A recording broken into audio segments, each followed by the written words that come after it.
Hi, in this video we're going to learn how to record our Teams meetings, how to access that recording, and how to post that recording in Schoology or somewhere else. This video assumes you already know how to set up Teams meetings within Schoology and how to present to your students with Teams meetings. So if you're not sure how to do either of those things, please review the earlier videos in this series. So let's get started. If I would like to record my presentation so that I can share it with students later, once I start my meeting, I'm going to come into this little management bar here, click the three dots, and click Start Recording. In just a moment, a little bar up at the top is going to notify you that you are recording. It's also going to notify all your attendees that you are recording. It is still a good idea to let your students know that you will be recording this presentation and that any video or audio they share might be captured. And you can go ahead and start your presentation as usual. You can dismiss this if you don't want to see this reminder that you're being recorded. You will have this little red dot here to let you know the recording is still happening. So we'll flip through this presentation. And now I'm ready to end class. To end the recording, I'm going to come into the three dots here, and I could choose to end the meeting, which will also end the recording. But if I would like to stop the recording and ask questions that I don't want captured, I can click Stop Recording and just confirm that I want to stop the recording. You will get a notification here that the recording has been stopped. It's being processed and saved in Microsoft Streams, and I'll let you know that you can find the recording link in this chat history. Once you end this recording and this recording finishes processing, there's two ways that you can access the recording. The first way that I can access the recording is actually in the chat history for this call. So if I come into the chat, I will notice here I have a message that lets me know that this meeting has been recorded, and it will have a link to the recording. So I can go ahead and click on this to open up the recording. Once I formally end the meeting, this will still be available in the meeting chat history. So when we end this meeting, I can come into chat here on the side. I can find the name of the class with the chat, and I can see the meeting recorded here.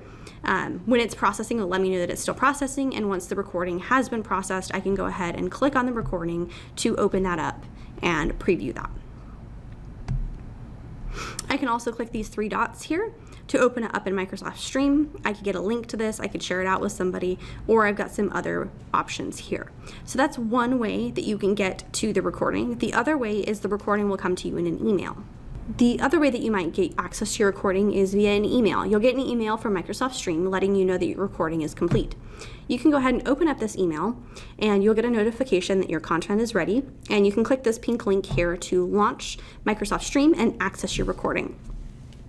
One thing to note is Microsoft Stream is an internal video service, so students and staff need to sign into their district account to see it. Once we get into Stream here, we'll see the recording, and we could go ahead and play it back. If we would like, we have some additional options for the recording. Underneath the recording itself, there's some different options to share, like it, all of that. We're going to go into the three dots, and we could come in and we could update the video details. The recording name is going to come from the meeting name, so you might want to come in here and change the date, the time, the topic of this video name. And we might want to decide whether or not we want everyone in the district to be able to see this video. So we could check this on, and that means anyone with the link could find this video. We can go ahead and apply those changes, and we'll be brought back to this screen here.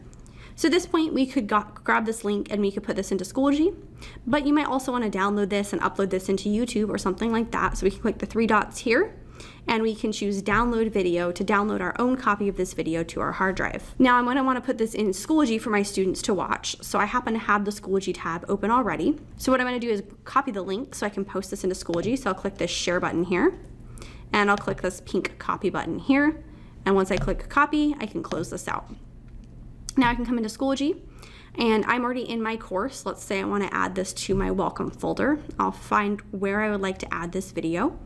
Then I'll click Add Materials, and I'll choose Add File, Link, or External Tool. If I want to add the MP4 file I just downloaded, I will click File, and I will click Attach Files. Then at that point, I just need to navigate to my Downloads folder to find that video that I just downloaded. And click on that, and we'll open that up. And we can click Add to add that to Schoology. The other way that I could add this video to Schoology for my students to review is come into Add Materials. We'll come into that same Add File, Link, or External Tool.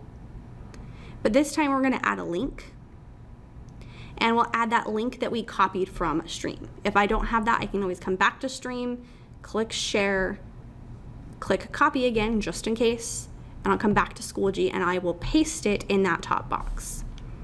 And then I'll call this recording. Go ahead and give this a quick title, and then I can toggle on and off whether to display this in Schoology. I recommend toggling this off so it just opens up a new tab. Then I'll click add. And now I have two different ways for my students to access the same recording. The first way is they can watch the MP4 right here within Schoology. The second way is a link that they can click to access the Microsoft Stream page. Just a reminder, they will have to sign in. So this was a quick video on how to record a presentation in Microsoft Teams, how to access that recording, and how to post that recording in Schoology in two different ways. Thank you for watching.